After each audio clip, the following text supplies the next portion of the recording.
है।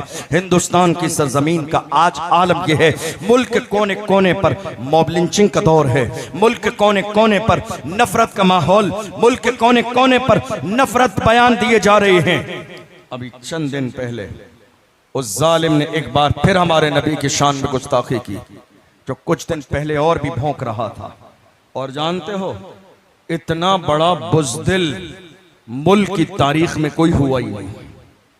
यही था ना, कोरोना के जमाने में डींगे मार रहा था, नहीं याद आया आपको? यही था ना, कोरोना के जमाने में डींगे मार रहा था। मगर सलमान अजहरी ने सलमान फारसी की सुन्नत पर अमल करते हुए जब दहाड़ा मैदान में तो खुद जो है बगलें झांकने लगा और कहा नहीं कोरोना का दौर है, प्रशासन इजाजत कैसे देगा? प्रशासन इजाजत दे न दे ये प्रशासन की जिम्मेदारी है। मरदूद, तू तो हिम्मत कर मैदान में आने की। यही वो जालिम है, यही वो बुज़दिल है जिसने मेरे नबी की शान में गुस्ताखी की और कहा जामा मस्जिद पहुंचूंगा मोहम्मद का चरित्र बताने के लिए।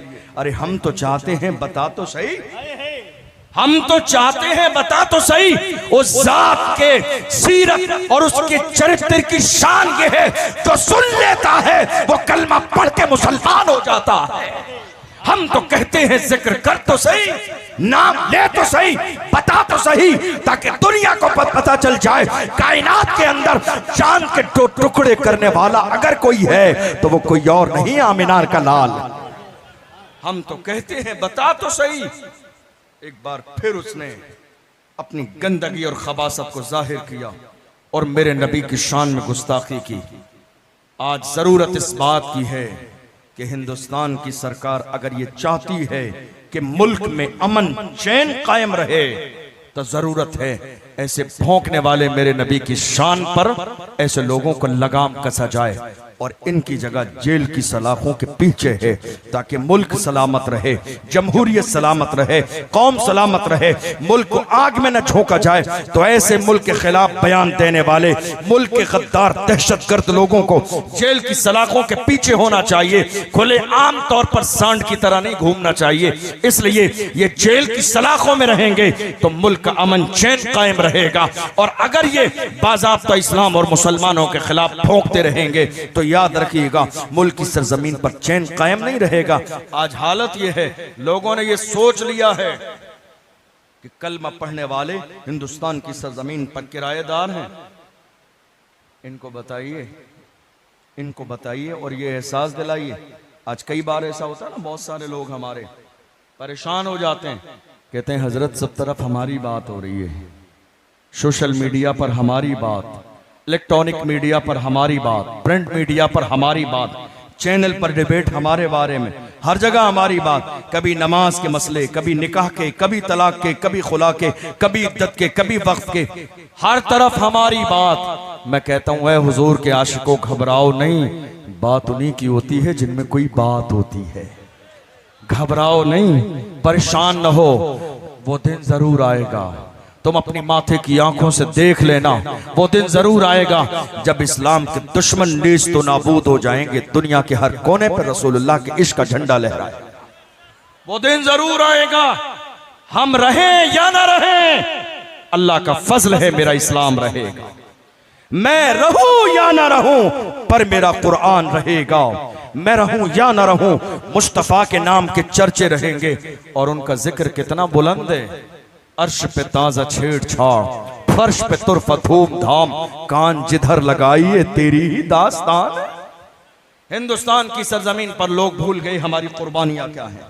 जिस मुल्क में हम और आप रहते हैं, हिंदुस्तान, जब अंग्रेजों ने हिंदुस्तान की सरजमीन पर कब्जा किया, आपने तो हमारे एक आलिम को एक जुमले पर कैद कर दिया और दोहरा मयार दिखाया मुल्क की सरजमीन पर। इस्लाम को गालियां देने वाले घूम रहे हैं, हुजूर की शान में गुस्ताखी करने वाले खुले घूम रहे हैं। हमें तो ऐसा लगता है इनकी सरपरस्ती की जा रही है, इनकी पुष्टपनाही की जा रही है, वरना मुल्क के कोने कोने पर FIR दर्ज करने के बाद भी न इन्हें गिरफ्तार किया जाता है, न जेल की सलाखों के पीछे डाला जाता है।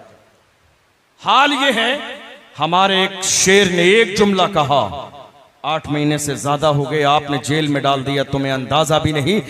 इस मुल्क की आजादी में सबसे बड़ा हाथ अगर किसी का है तो वो हमारे आलिमों का हाथ है, हमारे उलमा की कुर्बानी है कि आज चैन की नींद पूरा मुल्क हिंदुस्तान की सरजमीन पर सोता है।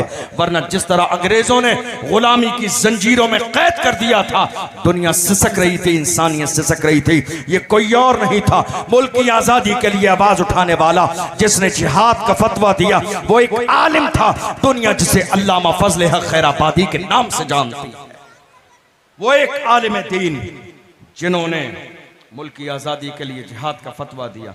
मैं यहाँ रुककर ज़रा ये कहना चाहता हूँ, आज बड़े बड़े लोग मसलहत का शिकार हो गए।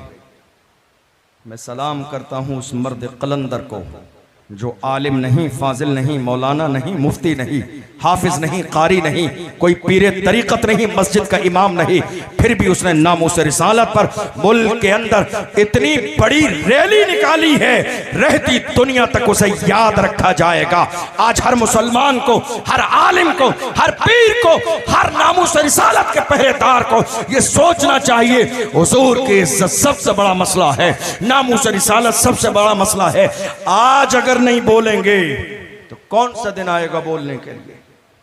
याद रखिएगा, ये ना इत्तफाकी खत्म कर दीजिए, ये हसद खत्म कर दीजिए, ये आपसी कीना खत्म कर दीजिए, ये एक दूसरे की जो टांग खींचने का मिजाज आपने पैदा कर लिया है खत्म कर दीजिए। हुजूर हाफिज मिल्लत के पैगाम पर अमल कीजिए। फरमाया हाफिज मिल्लत ने, इत्तेहाद जिंदगी है, इख्तिलाफ मौत है, इख्तिलाफ खत्म कर दें ताकि जिंदा रहें, एक हो जाइए। और कौन सा मिजाज बनाइए, एक ही सब में खड़े हो गए, महमूद अयाज, न कोई बंदा रहा और न कोई बंदा नवाज। और ये मत सोचिए मेरा नाम नहीं आया, आज हमारी कौम इसलिए तो तबाह बर्बाद हो गई, इस फोटोबाजी ने हमारी कौम को तबाह बर्बाद कर दिया, इस नामवरी के मजे ने हमारी कौम को बर्बाद कर दिया। सबसे बड़ा मसला जानता हूं क्या है? हमारे यहाँ जलसे के पोस्टर छप रहे हैं, सरपरस्ती और सदारत हमारे जलसों के पोस्टर तक रह गए। हमारे उलमा तवज्जो देंगे इस जुमले पर, हमारी सरपरस्ती और सदारत जलसों के पोस्टर तक रह गई। काश ये क़यादत ज़मीनी लेवल पर होती, काश ये क़यादत। कौम आज लावारिसों की जिंदगी गुजार रही है, कौम आज खड़ी इंतजार में है, कौन है हमारा इमाम, नामूस रिसालत पर हम जिसके पीछे जाके खड़े हों। कौन है हमारा कायद जो आगे खड़ा हो हम उसके पीछे चलें? कौन है जो हमारी क़यादत करे हम उसके पीछे आ जाएं? कौन है जो हमारे आगे चले और हमें रास्ता दिखाए? नामूस रिसालत पर हमें क्या करना है? मगर कौम दाएं देखती है, बाएं देखती है, आगे देखती है, पीछे देखती है। जो नजर आता है वो डराने वाली बातें करता नजर आता है, जो नजर आता है वो मसलहत का शिकार नजर आता है, जो नजर आता है वो लोगों को हालात का रोना रोना देता नजर आता है। हालात अच्छे नहीं है, याद रखिएगा हमारे लिए हालात अच्छे कब थे? हमारा 1400 साल से हाल ये है। हालात किसी दौर में अच्छे नहीं होते हैं, हालात वही हैं जो लोग बनाते हैं। हजरत मौलाए कायनात फरमाते हैं, जमाने को गाली मत दो, जमाना तुमसे है, तुम जमाने से नहीं। हम कह रहे हैं जमाने के हालात खराब हैं, ये जमाने के हालात खराब कैसे हुए? हम खामोश रहे, हम डरते रहे, हमने अपनी जिम्मेदारी को कभी कबूल न किया। याद रखिएगा नामूस रिसालत हमारी जिंदगी का सबसे बड़ा मसला है। अगर तुम 100 साल जी भी लिए और तुम्हारी निगाहों के सामने हुजूर की शान में गुस्ताखी हुई तो मुझे नहीं लगता है तुमने कामयाब जिंदगी गुजारी है। और एक लम्हा तुमने जिंदगी में सांस ली मगर हुजूर की इज्जत के पहरेदार बन गए तो वो एक सांस तुम्हारी 1000 साल जिंदगी से बेहतर है। तुम्हें अंदाजा नहीं, अल्लामा फजल हक खैराबादी को काले पानी की सजा दी गई, जजीरे अंडमान ले जाया गया और कहा गया मौलाना मुल्क हिंदुस्तान की आजादी के खिलाफ, अंग्रेजों के खिलाफ तुमने जिहाद का फतवा दिया, वापस ले लो, अब भी वक्त है। अगर फतवा वापस लोगे तो तुम्हारी जान बख्श दी जाएगी। आप जानते हो अल्लामा फजल हक खैराबादी ने क्या किया? अल्लामा फजल हक खैराबादी ने उस अंग्रेज ऑफिसर के चेहरे पे थूक दिया और कहा, शेर की एक लम्हे की जिंदगी गीदड़ की 1000 साल जिंदगी से बेहतर है। हमें जिंदगी प्यारी नहीं है, तुम हमारे पास आए हो फतवा वापस ले लें। हम हुजूर के गुलाम हैं, हमारे कलम से जो फतवा निकलता है हुकूमतें बदल जाती हैं, फतवे नहीं बदलते। दुनिया ने देखा अल्लामा फजल हक खैराबादी ने जिहाद का फतवा दिया। इसी मुल्क की आजादी के लिए अशफाकुल्ला खान ने कुर्बानी दी, मुहिम चलाई, और हाल क्या था जानते हो? अशफाकुल्ला खान को अंग्रेजों ने पकड़ा और ले जाने के बाद में स्त्री को गर्म किया, उनके जिस्म पर लगाया, और जिस्म की खाल जब जल गई तो नमक लाए और जली हुई खाल पर नमक लगाया। अंदाजा लगाइए क्या तकलीफ थी अशफाकुल्ला खान की। कहा आज भी वक्त है, मुल्क की आजादी के लिए कोशिश न करो, अंग्रेजों की गुलामी को कबूल कर लो। ऐसे आलम में अशफाकुल्ला खान ने कहा सरफरोशी की तमन्ना अब हमारे दिल में है, देखना है जोर कितना बाजुए कातिल में है, वक्त आने पर बता देंगे तुझे ऐ आसमां, हम अभी से क्या बताएं क्या हमारे दिल में है। इस अंदाज में मुल्क आजाद हुआ। और भी हैं, एक और तारीख के अंदर बड़ा नाम है, दुनिया जिन्हें हजरत मौलाना सैयद किफायत अली काफी के नाम से जानती। कौन कौन? किफायत अली काफी। जब हमारे सामने कोई बोलता है और बहुत बेबाक होता है तो आपके जहन में ये ख्याल आता है जरूर बैकग्राउंड मजबूत है, डरता नहीं है, दबता नहीं है, छुपता नहीं है, रुकता नहीं है, कदम डगमगाते नहीं है, बैकग्राउंड जरूर मजबूत है, इसलिए बोल रहा है। मौलाना सैयद किफायत अली काफी की मुल्क हिंदुस्तान की आजादी के मौके पर कुर्बानी देखेंगे तो आप हैरान हो जाएंगे, ये डरता नहीं है। जरा गौर करूं बैकग्राउंड क्या है। उनके शजरे पर गौर किया तो पता चला सैयद किफायत अली काफी का शजरा करबला में इमाम हुसैन से मिलता है। क्या बात है। हम समझ गए अब न ये दबने वाला है, न डरने वाला है, न छुपने वाला है, न झुकने वाला है, न भागने वाला है, न कदम छोड़ने वाला है। हजरत मौलाना सैयद किफायत अली काफी मुल्क की आजादी के लिए खड़े हैं। हाल ये हुआ अंग्रेजों ने गिरफ्तार किया और गिरफ्तार करने के बाद ले गई मुरादाबाद की सरजमीन पर और कहा फांसी की सजा दी जाएगी। गद्दार हैं मुल्क हिंदुस्तान के। अल्लाहु अकबर। ऐसे आलम में 27 रमजान है, मौलाना सैयद किफायत अली काफी के गले में फांसी का फंदा डाल दिया गया और तख्ते तार पर लटका दिया गया। 27 रमजान है, असर और मगरिब के दरमियान का वक्त है। मौलाना सैयद किफायत अली काफी से कहा कोई आखिरी ख्वाहिश हो तो बयान करो। हमारी आखिरी ख्वाहिश क्या रहती थी, आज ख्वाहिश क्या है, जरा गौर कीजिए। उस जमाने में ख्वाहिश क्या थी, गौर कीजिए। मौलाना सैयद किफायत अली काफी ने कहा मेरी आखिरी ख्वाहिश जानना चाहते हो तो सुनो, मेरी आखिरी ख्वाहिश ये है कोई गुल बाकी रहेगा न चमन रह जाएगा, पर रसूलुल्लाह का दीने हसन रह जाएगा। अतलसो कम ख्वाब की पोशाक पर नाजा न हो, इस तने बेजान पर खाकी कफन रह जाएगा। हम सफीरों बाग में है कोई दम का चहचहा, बुलबुलें उड़ जाएंगी सूना चमन रह जाएगा। नाम शाहाने जहां मिट जाएंगे लेकिन यहाँ हश्र तक नामो निशाने पंजतन रह जाएगा। जो पड़ेगा साहिबे लौला के ऊपर दुरूद, आग से महफूज उसका तन बदन रह जाएगा। ऐसे आलम में हजरत मौलाना सैयद किफायत अली काफी ने इस मुल्क के लिए जब जान निसावर की है तब जाके मुल्क आजाद हुआ है। तुम्हें अंदाजा भी नहीं, हमारे यहाँ डर फैलाया जा रहा है, हमारे यहाँ खौफ का माहौल पैदा किया जा रहा है, और ये डराने वाले गैर नहीं हमारे अपने हैं। मेरे जवान मेरी बात पर तवज्जो देंगे, ये गैर नहीं है हमारे अपने हैं। आज हालात तो ऐसे हो गए, ऐसे मौके पर जब बात नामूस रिसालत की हो, हमारे जवान इकट्ठे होकर मोहल्ले के किसी इलाके के किसी जिम्मेदार के पास जाते हैं, क्या करना है, कहते नहीं बेटा कुछ नहीं करना है, हालात अच्छे नहीं है, हालात अच्छे नहीं है, तुम्हारा नाम आ जाएगा, तुम्हारा नाम आ जाएगा, तुम्हारा नाम आ जाएगा। अरे मैं कहता हूं तुम्हारा नाम अगर आ भी जाएगा तो दुनिया के इसी दफ्तर में नहीं, मुस्तफ़ा के दफ्तर में भी आ जाएगा।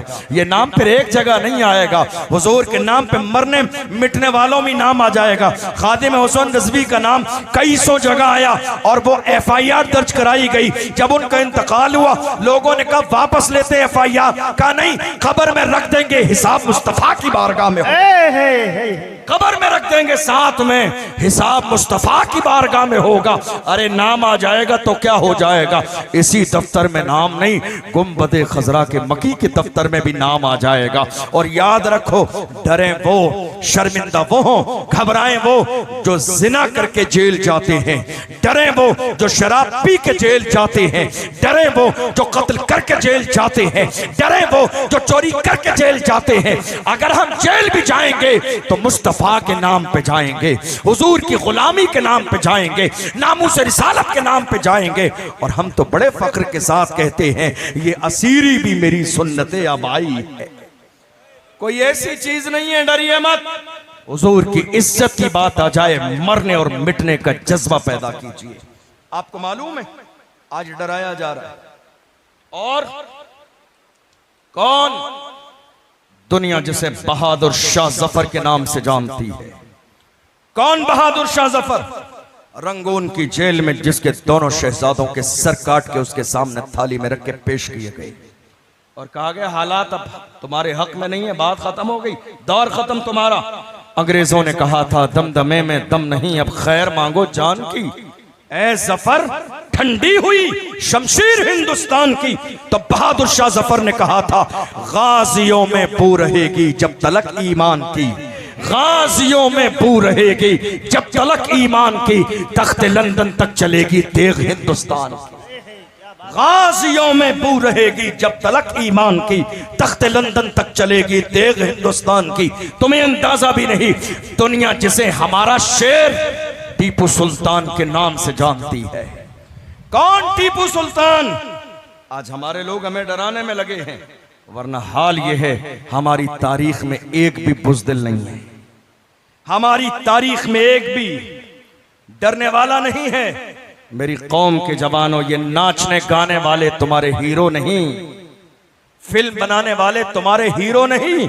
हमारे हीरो सलाहुद्दीन अय्यूबी हैं, हमारे हीरो मोहम्मद बिन कासिम हैं, हमारे हीरो हजरत खालिद बिन वलीद हैं, हमारे हीरो अर्तुगरुल गाजी हैं, हमारे हीरो उस्मान गाजी हैं, हमारे हीरो टीपू सुल्तान है, हमारे हीरो खादिम हुसैन रज़वी हैं, हमारे हीरो सलमान अजहरी। ये नाचने गाने वाले हीरो नहीं है हमारे। एक दौर ऐसा भी आया जब अपनों ने गद्दारी की, और गद्दारी हमेशा अपने आस्तीन के सांप ही करते हैं। जब अपनों ने गद्दारी की, अंग्रेज दाखिल हुए टीपू सुल्तान के महल पर कब्जा करने के लिए, तो कुछ मुनाफिकीन ने, चापलूसों ने कहा हजरत जनाब, ये जो आपकी तलवार है ना, अंग्रेजों के कदमों में रख दीजिए, हो सकता है जान बच जाए आपकी, रहम आ जाए। टीपू सुल्तान ने कहा मेरी माँ ने कभी बगैर वजू के मुझे दूध न पिलाया, बगैर वजू के मेरी माँ ने कभी दूध न पिलाया। मैं आज अपनी माँ के दूध का हक जरूर अदा करूंगा। मैं कोई बुज़दिल बाप का बुज़दिल बेटा नहीं कि मैं अंग्रेजों के कदमों में मरने से पहले तलवार रख दूं। मैं लड़ूंगा लड़ूंगा जब तक जिंदा हूं। मेरा हाल ये है। ये सुनहरी लिखे जाने के काबिल जुमले उसी वक्त टीपू सुल्तान ने कहे थे, शेर की एक लम्हे की जिंदगी गीदड़ की 100 साला जिंदगी से बेहतर है। हम जिएंगे तो हुजूर की इज्जत पहरा देते हुए, हम मरेंगे तो हुजूर की इज्जत पे पहरा देते हुए, और दुनिया से कहेंगे मेरे तो आप ही सब कुछ है, रहमते आलम। मैं जी रहा हूं जमाने में आप ही के लिए। हुजूर हुजूर ताजो शरिया फरमाते हैं, जिंदगी ये नहीं है किसी के लिए, जिंदगी है नबी की, नबी के लिए। ना समझ मरते हैं जिंदगी के लिए, जीना मरना है सब कुछ नबी के लिए।